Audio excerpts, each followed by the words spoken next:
The thing about Coach J, Coach OTB, I'm not going to let you practice no bad habits.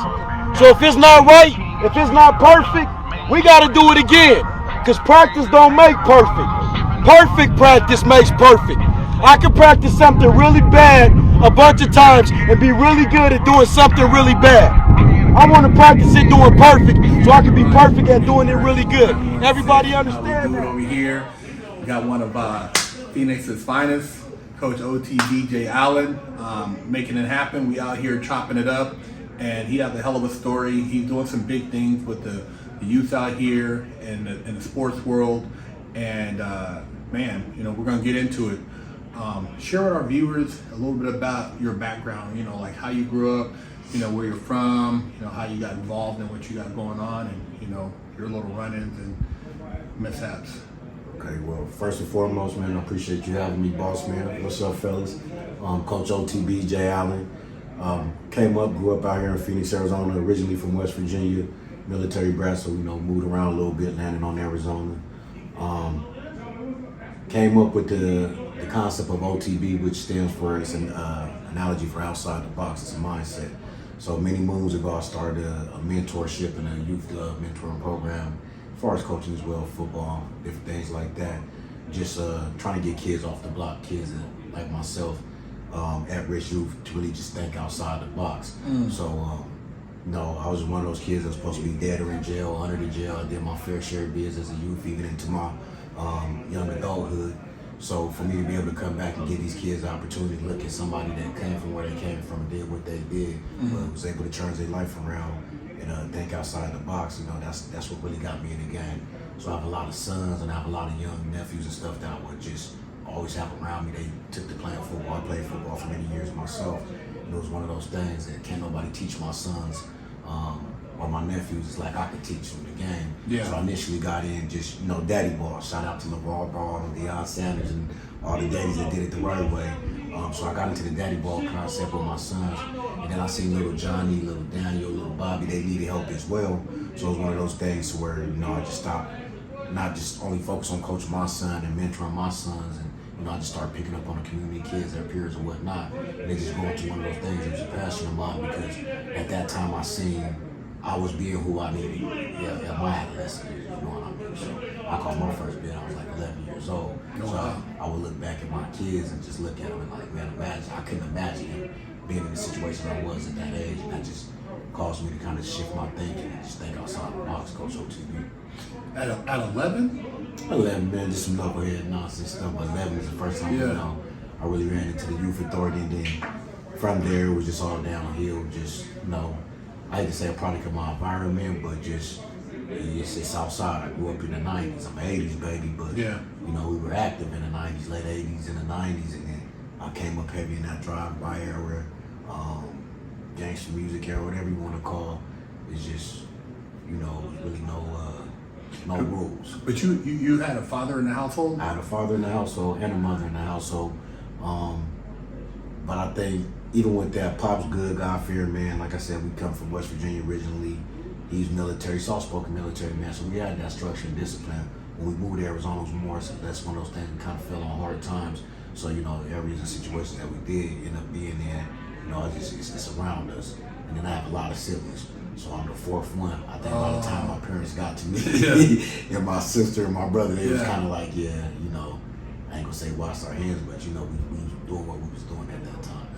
But it sounds like by at least you having that role model in your life, it would give you a point to come back to. Well, you know what I mean? Because like if you're having that, at least it's like, okay, well, you know, I strayed, but I did have some good values instilled in me. Well, that's 100% what it is, I believe, too. Hurt is it's one of those things to where I have my father, I have my mother, and, you know, I have my roots in West Virginia and just back east, down south, whatever the case may be. So we always had God. It was one of those things, shut up, no, go to church. Because I said that type of household I was raised in early on. So the roots and the morals and the principles that you learn coming up early, those stick with you. Yeah. So even though when you're out in the streets, you're ripping and running, doing the nonsense, you always got that God conscious in the back of your mind, or you always got that grandma voice in the back of your mind. You know right from wrong. You know what I mean? Yeah. You just battling and doing whatever you're doing at the time. So the fact that I did have a father, like I said, my mom was a tyrant.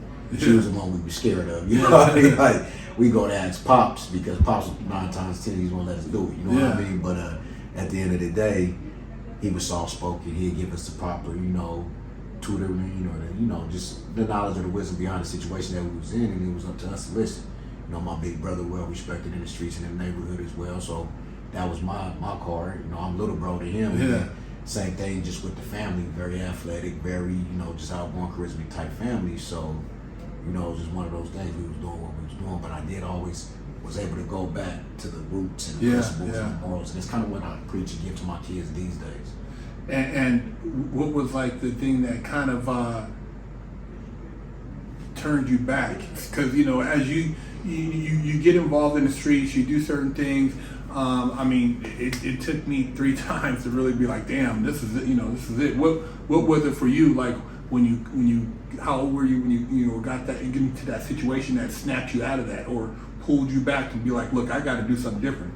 Well, I'm just doing biz, you know what I mean? So as a youngster, I was in and out of youth authority here and there, just knucklehead time or whatever, and then young adolescent adulthood, same thing, in and out of the county.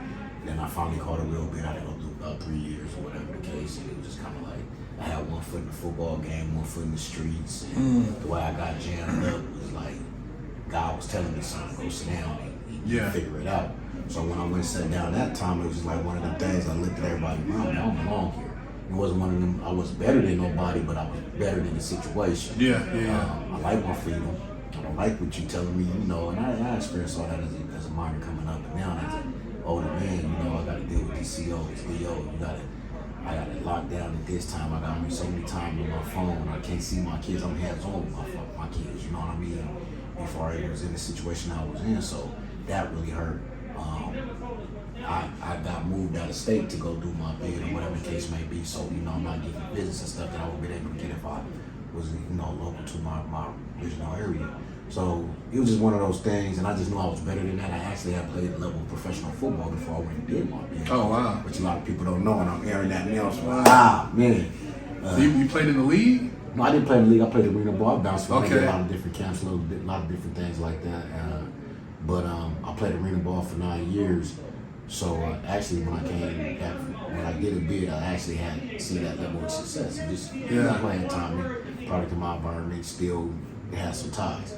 So when I went away and did my bid, I just seen my surroundings and just kind of like, I can't do this no more. How does it feel when you're sitting there having conversations and you're not really talking about all the stuff you did and you're just thinking like, damn, man, and I'm not saying it to say that, like you said, I'm better than them, but you're better than the situation. But you think about like the coaches you've experienced, you play college ball. I mean, having those mentors, you're like, did all that stuff now kind of like flashback, like hit you? It definitely flashed back, especially getting to the height that you got in. Like I said, I never played in the NFL, but I definitely get my fair share of workouts, tryouts, camp invites, CFL, UFL, USF, all that type of stuff. And then even, like I said, when playing arena ball, AFL, IFL, it was still at a high level at that time. So once I went in, and it's kind of like you doing commercials, you out here with fans, you can walk into this GNC and get any type of sponsorship. Now, you trying to see what they got for the holiday meal. And child. You like this. They're gonna up the little bag. Up the commissary to $60 this week. You know what I mean? So, horrible, bro. So and then you got it's not that I'm better, but I've seen the world at that point too. God, you traveled a lot too. I've traveled a lot, so it's just kind of like you're listening to the individuals that you're there with for years on end, months on end, whatever the case may be, because it's a revolving door. And you're just like, this ain't for me. Then you have to run with cards, you have to run with certain things, and people didn't always believe you, so I'm steadily getting rocked. Yeah. I know. Like, you lying? He lying. Yeah. And I'm playing. I'm watching my buddies play on Sunday and stuff, and these are my thoughts, man. That's Bobby Wade. That's Lance Bridge, man. I know. You don't know him. You know what I mean? At the end of the day, he's like, I just didn't like being in that space. So that was kind of that eye opener. That way, I can't do this. Yeah. You know what I mean? So I got through that bid. I got through that situation. Was able to come home and just chase the dream again. But I'm on the yard backpedaling. I'm on the yard racing for snacks. I'm on the yard. Yeah. Stand. Oh, come on. We working out. We got 2 racks. I was in Oklahoma when I did my time. Well, partially in Arizona, but majority in Oklahoma. So we had a little bit better amenities. It was a CC. I got jammed up with that Bill Clinton thing, the private prison thing. So Yeah. I actually was in one of those, and the treatment wasn't too bad. More or less kind of like a fed situation. But it was controlled movement. But we did have good amenities, and that's what I am grateful for as far as during that time. It wasn't comfortable because it's during time, but versus being on the Arizona yard, it was a lot better. Where did you play college ball at? I just do junior college, Phoenix College, Phoenix College, and I left Phoenix College to go play arena. Okay. So my mentor, my defensive back coach, he like, yo, man, and at the time I was getting recruited heavily out of JUCO. He's like, hey, yo, Jay, you got 2 kids right now. And I was a little bit older. I went back to school. I was outside. Yeah. So when I went back to college, I was like 21. Yo, you can sit around here. You can wait for these things to come through. And, you got your scholarship. You're about to play this season, blah, blah, blah. Or I'm about to go be a defensive coordinator right now in the Arena League in Texas. I'll take you as my number 1 guy. You'll get this much money. Sign me up. At this time, I got an in-house baby mom. I got 2 kids. College wasn't believable for me anyway because you got 18-year-olds and 19-year-old boys, and you know what I mean? I'm coming home to real life, and then in the locker room. So he gave me an opportunity to go make some money playing arena ball, and just getting to that level, I took it. And it was just one of those things to where I look back, maybe I should have stayed in college and got my way out because it was preseason All-American, did all that good stuff. I was set up to be decent. Yeah. If I stayed there and would have went to a university after that. But just having that pressure of life. Yeah. Being 23 years old at that time, I believe 22, 23, and you got kids mugging you, nagging about money. You walking on into the house seeing your kids, and these grades ain't paying. I'm working overnight at UPS. I'm working group home jobs. You know what I mean? And playing football. So it was one of them things I just went chasing the money and the opportunity. Gotcha. You know what I mean? So probably should have stayed in school. Yeah. Yeah, no, I did a couple years junior college, and at one point I went to the football field, and I'm looking, like you said, the youngsters. I'm like 22. I'm like, damn, man, I ain't got that, like, how I feel about it before, because it's like I'm looking for money. Yeah. You know what I mean? So it wasn't the same perspective, and, but just having went through that experience, and then, my whole thing was trying to find, like, my place, like, what is my destiny, and finding a mentor, and, going through sports. Even if I tell young people, even if you don't look at I'm gonna be in the NFL or NBA, just having these coaches who can inspire you, mentor you, it makes a difference, because a lot of times, if you don't have that and you just got the dudes who are doing nothing, getting into nothing, doing dumb shit, that's gonna be your draw. But if you find somebody or some organization, back in the day you used to have Boy Scouts, but if you don't have the Boy Scouts, you don't have maybe your local dude who you can go work on a car with him and his dad or something, you gotta have something. Oh geez, the outlets. You gotta have that. Somebody that snatch you up. Somebody that snatch you up, be like, hey man, if you're not playing hoop or doing this, and somebody who will be like, hey man, let me teach you how to maybe paint a car, or let me teach you how to go do this over here. It's cool to do a trade, and I think that's where, reverting back to you saying I had the pops in my house, I still had some balance, because although we was outside and we was rolling, I was with whatever we was with. Whatever we were, I was front line. I was that kid, you know what I mean? And same thing, my brother was the intimidator, I'm front line. So whatever it was, but I also had those guys in the neighborhood or certain people's moms or uncles that kept that ground, and like you said, my father, to where in the back of my mind, Mr. Johnson down the street looking at me. I can't do this too rough, because I still got to cross that house to get back to my house, and they're going to say, we don't got none of that no more. And leading into what I do today, that's who I wanted to be for my kids. Not only my kids, my boys and my daughters, but it was one of those things, just the community. So based on what I do on YouTube with my co-host Destroying Everything Now, that all derived from something.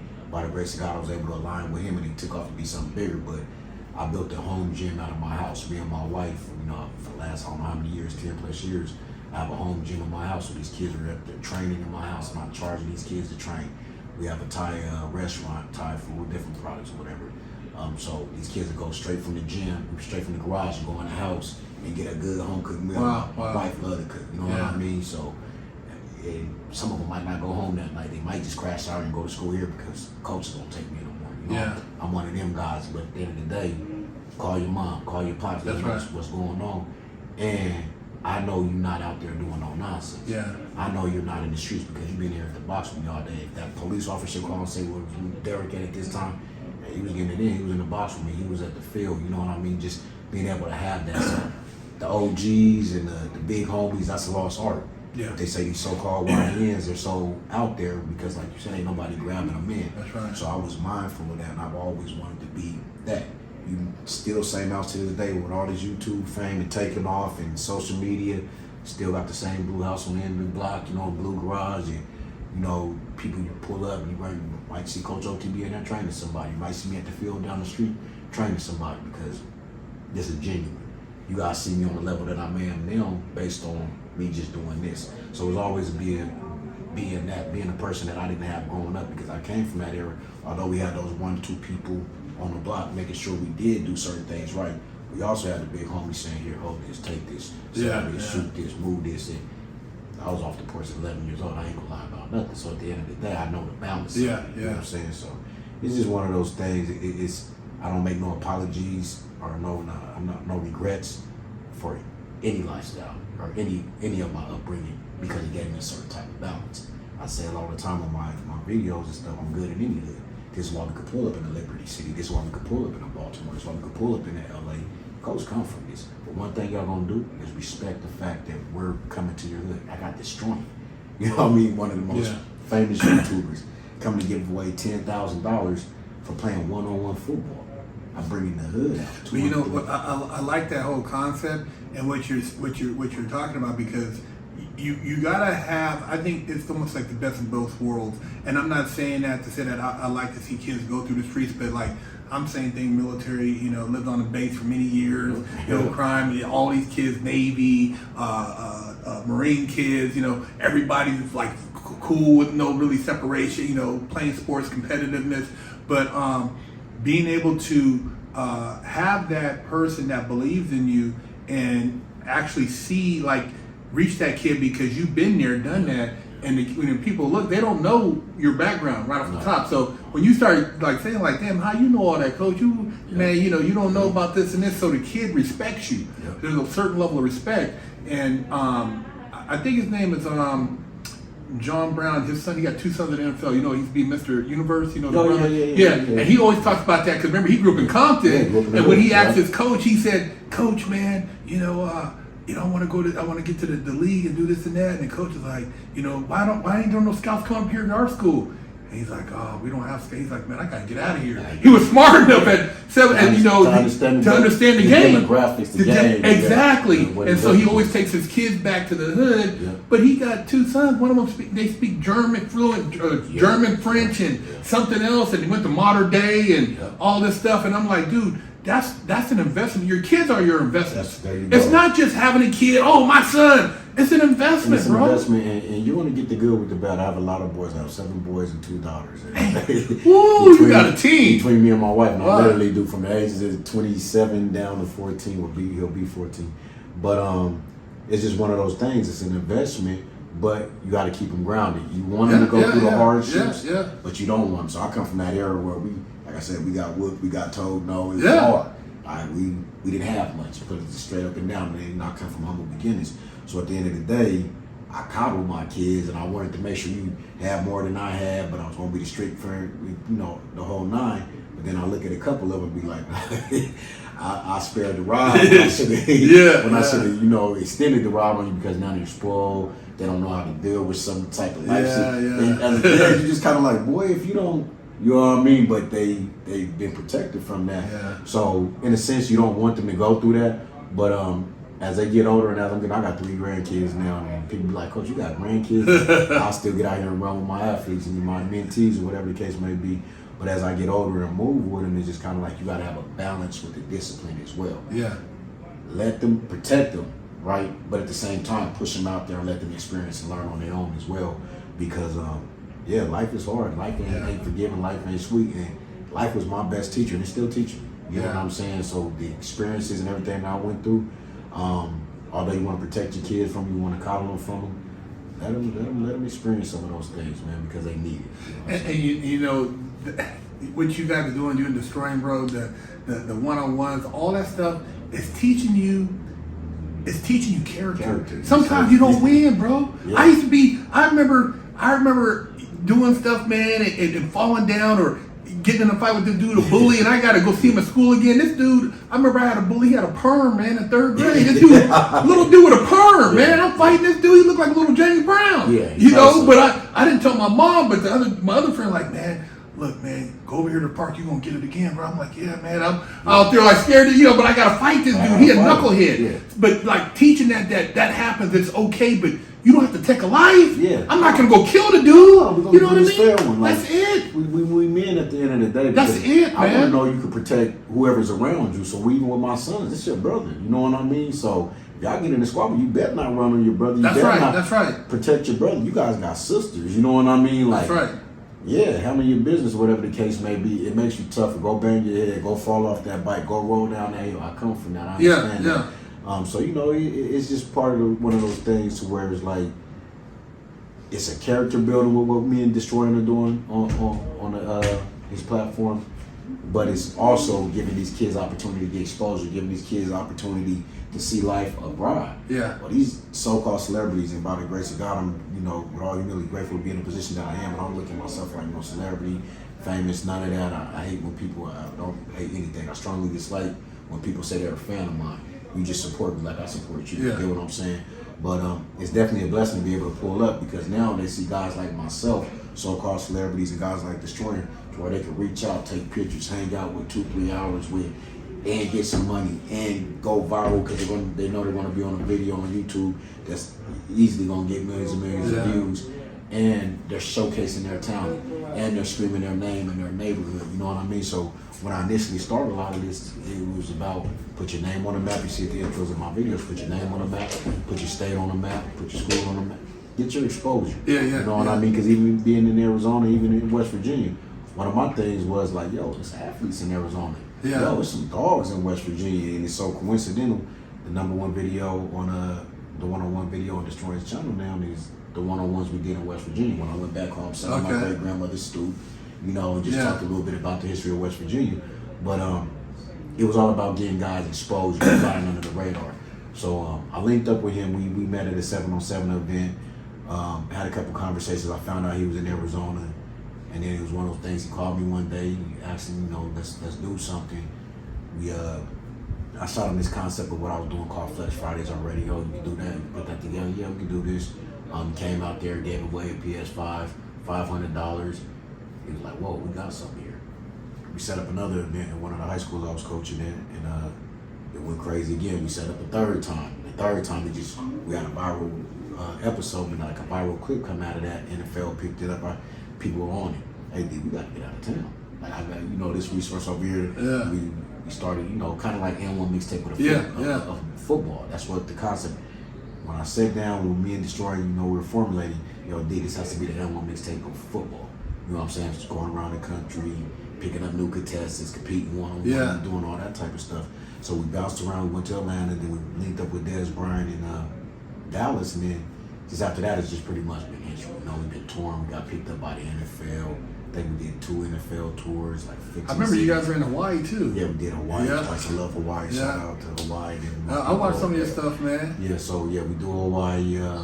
Did so many episodes in Phoenix. A lot of people don't understand it originated in Arizona, right? In Phoenix. So that's why a lot of the episodes was out of here. But we bounced around. We just had Charleston White, Aiden Ross, ZSB Lou. We just had them, Josh Jacobs out in Tulsa.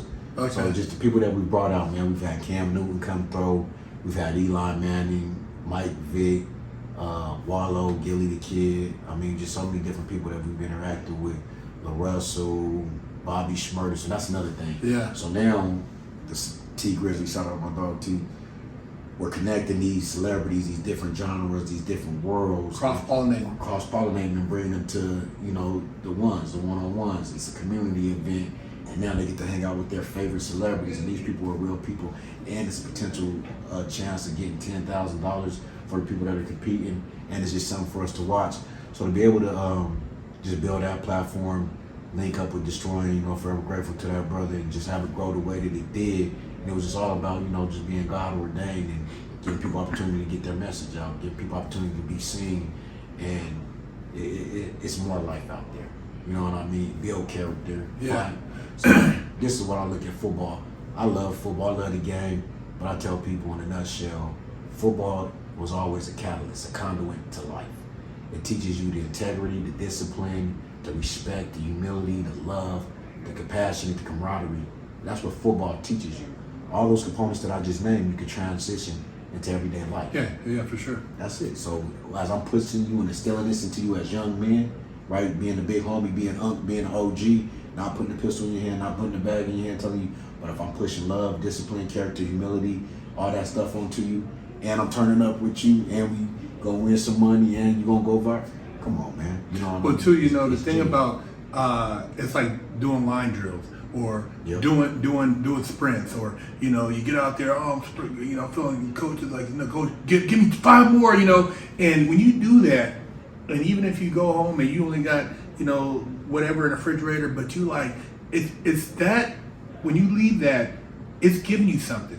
And that's, I think, like what the military gives certain people, or other activities, whether it's, Boy Scouts or ROTC, but things like that, like you said, build that character, give a kid hope, and it helps them be able to accomplish certain things and believe in self. You got to believe in self. If you believe in self, there's a lot of things you wouldn't be doing. You're doubting yourself, so maybe you're allowing yourself to entertain things that you wouldn't normally entertain. But as you build that confidence up, and everybody slips up and can make mistakes, man. But at the end of the day, what you guys are doing is you're giving kids hope. You're giving kids an outlet, maybe who don't have that parental support at home or family support or the value structure, and being able to get that camaraderie, that inspiration, that guidance. Man, that you never know what that'll do for a person in the long run, even if they don't go to the NFL. No. You know what I mean? Lives, and we've got guys to get looks on a bigger scale. Shout out to Jay Peasy, Rashi Haas. So the Gabriel Floyd, they're getting their UFL looks, they're getting their arena looks, they're getting their NFL tryouts and stuff, and they're reliving the dream of the 40-year-old guy. He got off the couch and he came to show the world that he could still cook. Imagine what he was doing when he was 20. You know what I mean? So we were bringing that atmosphere. And one thing I want to be clear, one thing I got to make known, we've been running about 4 years and we've never had an incident at our events. There's no shootings. That's great, man. There's no positive. riots. There's no nothing. It's for the community. Yeah. And everything. One of the things that I like to end on destroying it myself is we come in peace, we leave in peace. That's right. Now we've had some hiccups, but the hiccups have came from our securities being over assertive. You know what I mean? Chill out, come and see. You know what I mean? So those little hiccups we've had, but we've been to Memphis and the North Memphis, South Memphis. Coach, how did y'all have these guys in the same area and there's no casualties and everybody's here playing football, or even in just whatever locations where there's just rival gangs, LA with the Crips and the Bloods and the different sections, and you guys are in the heart of LA and the heart of South Central, and you're having a good time, and this event goes off without an incident. What is that about? It's genuine God love, and it's about the community. That's We're right. coming. Your local celebrity, your local rapper that's from here isn't coming back doing this. You know what I mean? Your local athlete isn't coming back doing this. Mm-hmm. Come on, man, don't mess this up for us. That's right. It's hundreds and hundreds of us. They don't even want us here doing this because it's already a threat for us. Many of us to be gathered That's right. in this place. And it's peaceful. And it's peaceful. Yeah. It's love. They're having fun. You got your grandmas out there, your nannies, Yeah. your aunties, your Cheering, uncles, your pops, yeah. children. I wish you would act the fool out here with this baby on the field. I wish you would act the fool with Miss So-and-so on the field. And that's when I take it personal. Yeah. Because I come from this. I understand this all too well. You might think I'm a YouTube coach. You might think I'm just no, I can speak that language as well. Exactly. You know what I'm saying? But it's peaceful. So if I can show you the peaceful and the humility of it, follow my example. No, I'm not the OG that's trying to be like you. I ain't hanging my pants off my butt. I don't want 15 chains on. I'm not running around calling you twin. But I can relate. Yeah. Guarantee you I can speak that language you speaking.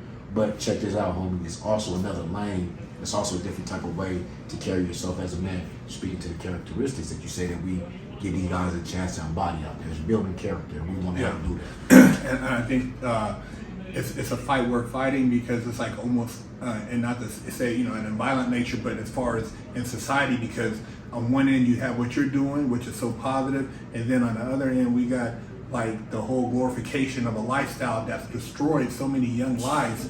And dude, that's feeding into a machine that's a profiteering thing. You know, you guys buy into this, it's a prison commercial. Yep. I tell them, say, you know, they can't advertise, hey, we got Burger King, and this is, you know, but hey, if you go to prison, you got a free bunk, you got your three meals a day, you ain't got to worry about your kids, you got, you know, and so we got a job for you. We got a job for you, and that's the prison commercial. But the alternative is work hard in life. You know, you go through your ups and downs, your challenges, you build your character, you learn certain values. And then you take those values and raise your kids. And you be there for your kids, because all you guys that go the other route, your kids looking through, they're not there with you, man. Your kids they're absent. Yeah, you know, and it's a void that can't nobody fill, because you know you're searching for that void in your parents. Well, you know who fills it? The government and the state. There you go. They got something for them. Come to your mom and daddy. Mama and daddy, man. 100% right. And you know, this is one of those things. So this when I speak to my kid, and I'm not gonna say that all of them won. Shout out to my kids that do newly signed Dorian Singer with the Jacksonville Jags, Keely Ringo with the Super Bowl win in the Philadelphia Eagles. I mean, there's just so many. Isaiah Palmer with the Raiders.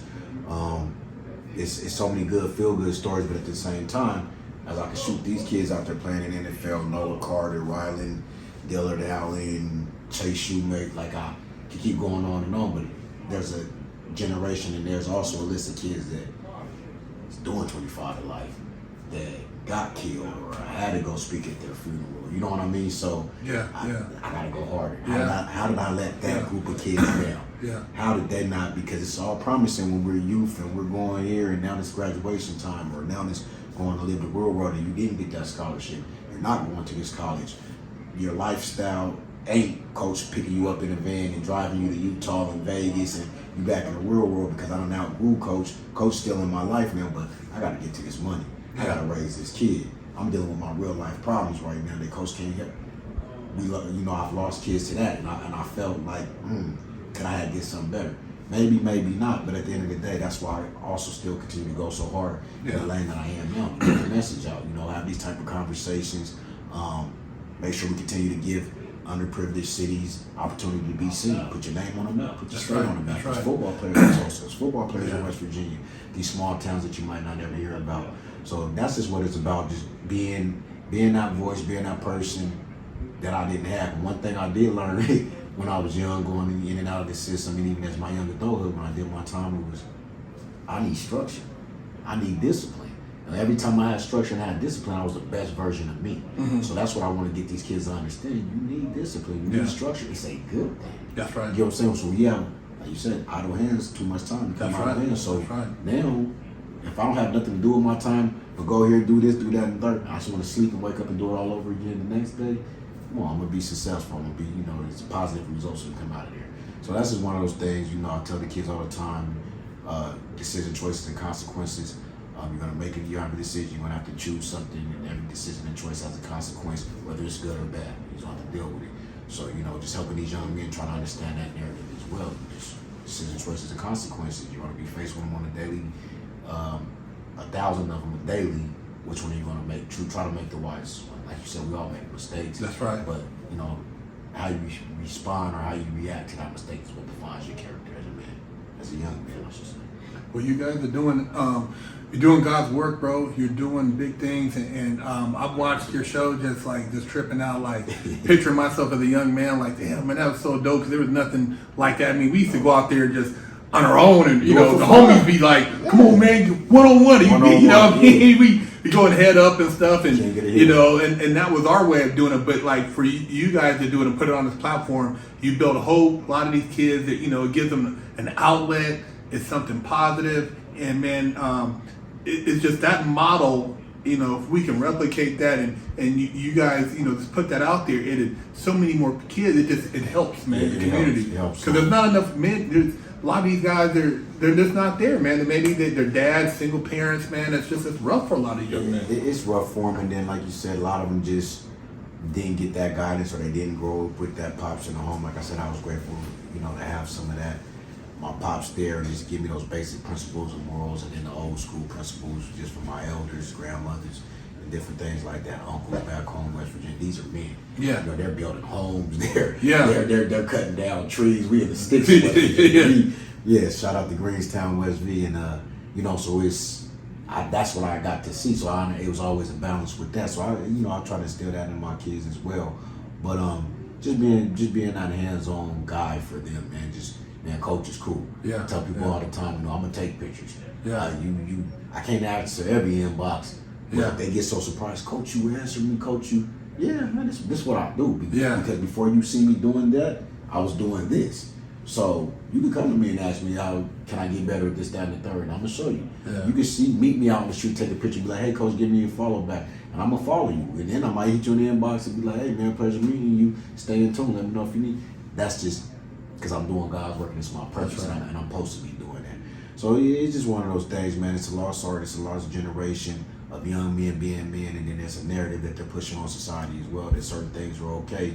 So it's going to take a couple of us to come back and get in the trenches and, just deal with us hands-on. But if I had a me, and it sounds so cliche, when I was young, you know what I mean? Because anybody that came around that was almost close to me, in a small period of time that they were in my life, I grasped them.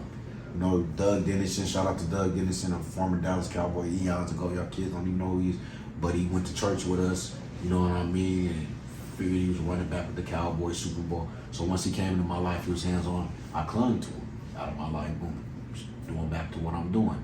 Another person came in, was kind of like a mentor figure. It's just believed in me beyond the football or whatnot, and just pushing for me, make sure I was doing what I needed to do in my little league. And they out the situation, you know what I mean? So it was just one of those things when I had somebody there that was investing and believing in me, because I'm one of 5 kids and mom and dad ain't shut up, no, go to church, because I said, you know what I mean? So I didn't really have that other than the dope boys and the people in the hood, that he's a little homie, he'll go do this, he'll go do that. So at the end of the day, I gotta be that person because I know that's all I needed. Yeah. For you to believe in me, for you to, because once I got around the people believe in me, you're special. You can do this, you can do that. Oh, I can't. I've always felt like that. Yeah. But I didn't believe it. And then when I see you believing in me, and that's what it is. I motivate these kids. I want results right now. That's right. You know what I mean? So I believe you could do this. I don't care if you can believe it or not. If I could do something, I know you could do it. It's the mindset. So believing in these kids, believing in themselves for them, motivating them to be greater, motivating them to think outside the box. It's a mindset, and just giving them proper exposure to be able to tell their story, man. That's just what it's about.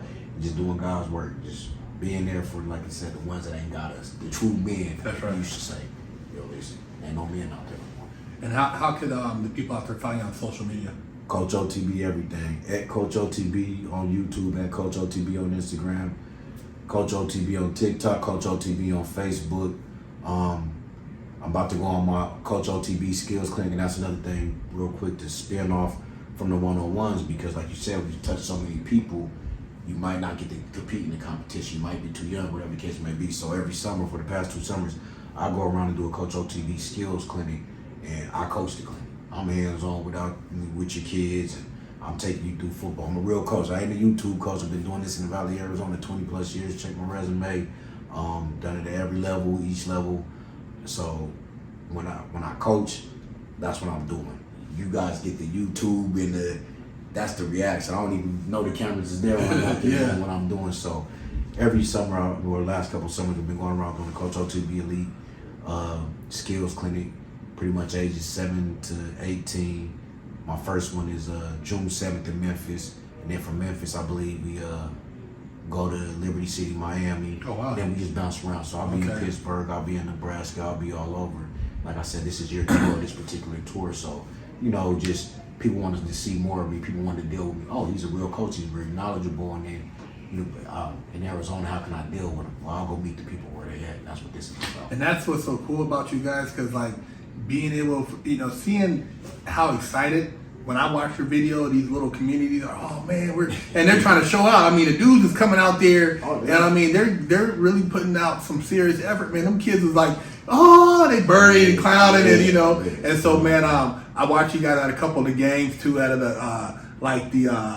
high school playoff, Friday Night Lights, Friday Night Lights, and I'm like, and I think that's just so cool, man, because it's inspiring. I can't get out the run, but I like seeing young people win. Yeah, and seeing you guys invest that in them, it's like, damn, man. What if I was out? What could I have done? Oh, would I have cut like this? So it's cool. It makes you relive it, and it's something to watch. It's positive, genuine, man. And it's not scripted. And here's the thing: I have so much of that because I've been doing it for so long. But I come from the eras where we ran from the cameras. I might have a handful of teenage pictures. I know. We ain't trying to be in front, but now it's an era to where you have to be in front of the cameras, and this is a way for me to get God's message out there. Just the hope, the love, the peace, and building on all that. So it's just kind of like one of the things, like, yeah, you're doing a great thing. Pull up any given event, it's 300 to 1,000 people. Yeah, you guys are killing it. And a lot of these kids, man, they'll tell you, Coach, I don't even want the money.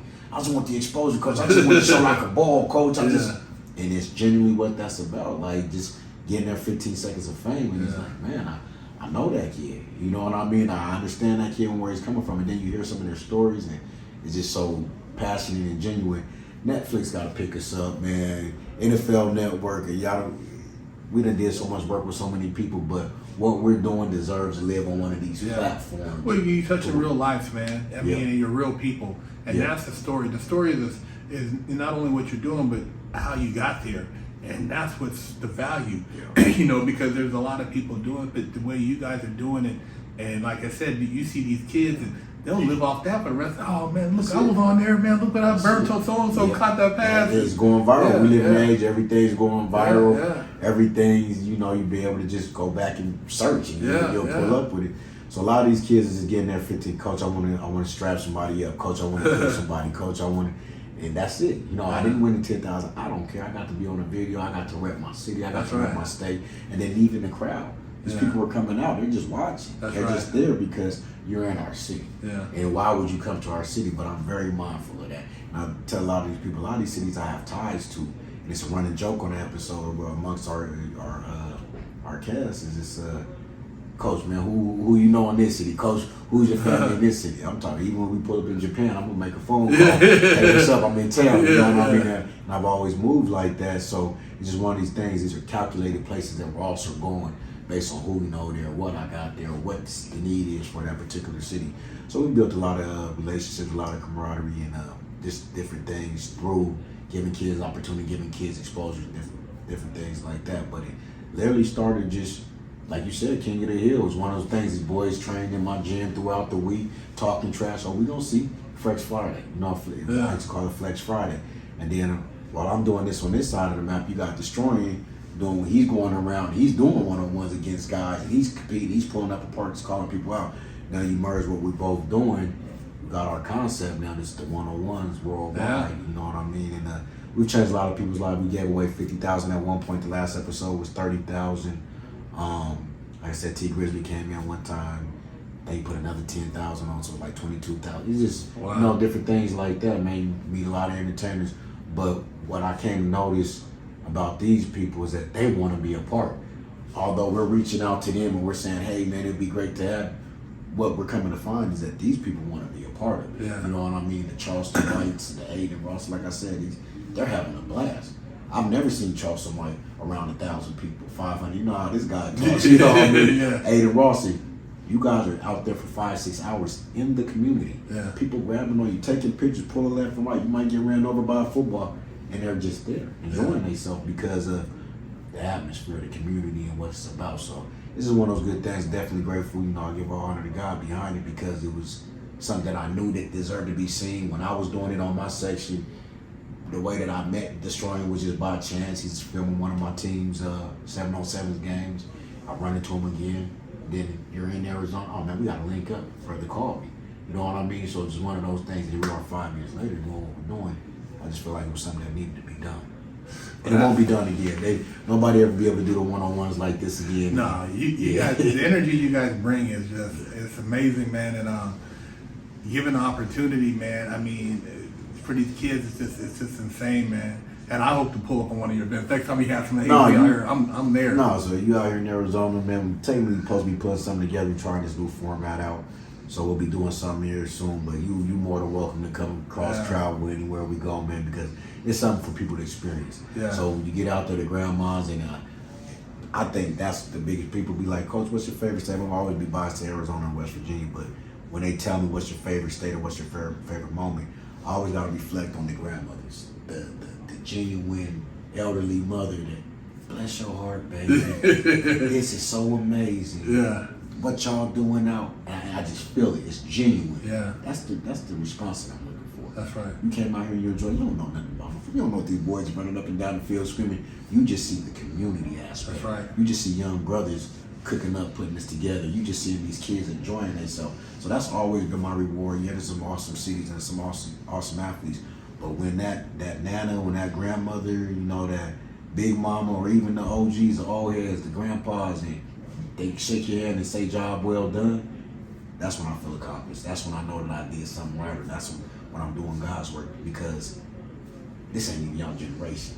This ain't even nothing to do with it. They see the kids that are not on the street. That's right. They see the lives being changed. They see the excitement in them, and that's just enough for them. So that's more than enough for me. So that's my highlight, is being able to do these one-on-ones, being able to go around, get kids exposures, highlight areas, give back, pass a message, so that we can do things in unison, peacefully. That's the stigma about our people. We can't never do nothing peacefully. Right. We've been doing it 5 years peacefully. You guys are doing it, man. And it's a pleasure having you on the show, man, and sharing your story. I've watched you guys. It's always, to me, it puts a smile on my face. And I know a lot of our viewers, man, you've inspired a lot of them too. So gratefully. I appreciate it. And all humility, give all honor to God, just being able to put me in a position. It's OTB, it's outside the box. And I tell people, OTB is not only an acronym for just outside the box, but off the block. Outside that box mentality of society, what they view to be as young men, outside that prison box, is whatever the case may be. There's just so many things that OTB can align with. Only the best with the mentality. So, you know, that's what it's about. Just, if I can do it, you can. Like, you hear people say that all the time, you never understand. But if I can just change my own narrative, you know, and seek a higher power, believe, pray, have faith, and just push through it, I mean, you could do it. You probably do it better than me, because I wasn't the brightest. That's right.